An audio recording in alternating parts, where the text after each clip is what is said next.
from our Cape Town studios. Good morning to you, it's good to have you in studio with us. You know, part of the Rhodes Must Fall movement, what it did was that it highlighted the institutionalized racism that many students still face on campus. Were you surprised to see this Luister documentary that was made by students at Stellenbosch?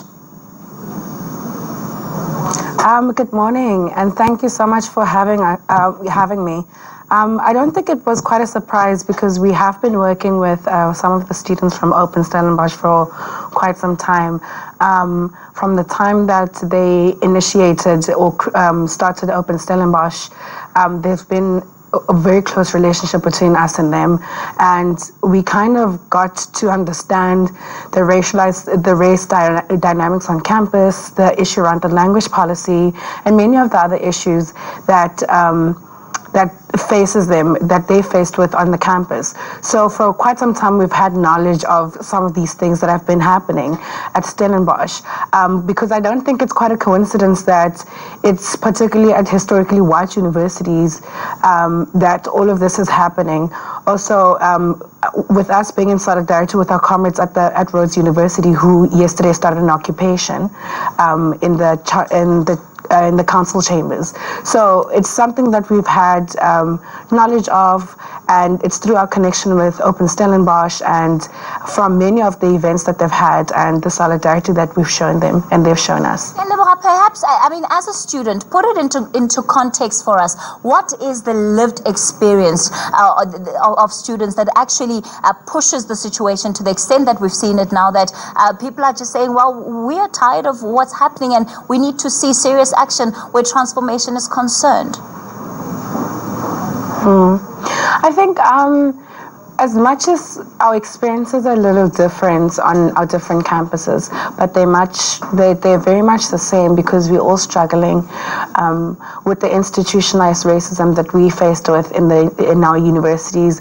With Stellenbosch, the difference is that there's overt racism, but even at UCT during the Rhodes Must Fall campaign, when we campaigned around the removal of the statue of Cecil John Rhodes, it's when the racism was really unearthed, when people were very comfortable with racial slurs, and that's the problem with it, is that although these people will do it in secret and they'll do it on social media and they'll hide behind their computers, the fear is that we're sitting in the same classes as some of these people, we're walking on the same campuses as some of these people.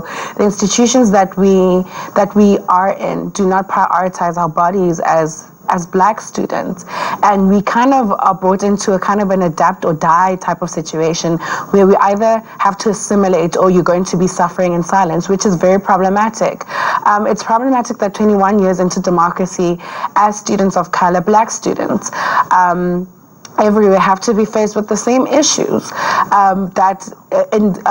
the students in Stellenbosch can't walk into bars without being asked what are they doing here, or without a racial slur being said to them. That is very problematic. You know, that is problematic that they told that if the students or prospective students who are being rejected because they're not Afrikaans speaking, you know, what is the trouble? And maybe one of the biggest trouble was that during the transition, historically white Afrikaans university and historically white English universities were untouched.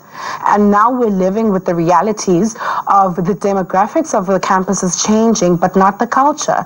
The culture still feeding into the same racially prejudiced, gender prejudice, and the prejudices minority groups who find themselves in that space. So that is very problematic, and that's... I'm going to have to interject there, and on the issue of social culture, do you believe that this is culture that is being brought in by students, or do you believe that there's behavior by management which allows this racial culture of racism rather to exist on campuses? Well, it's a bit of both. A part of it is that a lot of the institutional culture of historically white universities has been is a result or a symptom of colonial policy, colonial law, and apartheid policy and apartheid law. And what we have seen is a complacency from the university management. University managements everywhere in historically white universities, whether it's at Stellenbosch, at UCT, we've seen it multiple times, where they're complacent, where the vice chancellor, when students says the university is racist, he says, no, I can see why it can be experienced as racist, but we can't admit to it being racist. And with that type of approach, that means that there's a sense of complacency that comes from the management. It also comes from students who don't come with a certain level of racial consciousness and racial literature and a level of consciousness that are aware that in these spaces, their bodies have been privileged for many years, historically and even currently. And that's what perpetuates the cycle of institutional cultures that feed or that are crafted around certain types of bodies. They are generally exclusionary. That's why students are failing at institutions like Stellenbosch, at UCT, because they do not have a stake in the culture. They are not represented. They are kind of add in and stir. They're like a solution, a quick solution, but nobody's there to accommodate them. And university managements are complacent in that. Okay, Kyalabo, I'm going to keep you on the line. On the line also with us, we have from Stellenbosch University is Nico Koopman, and he is the Vice Rector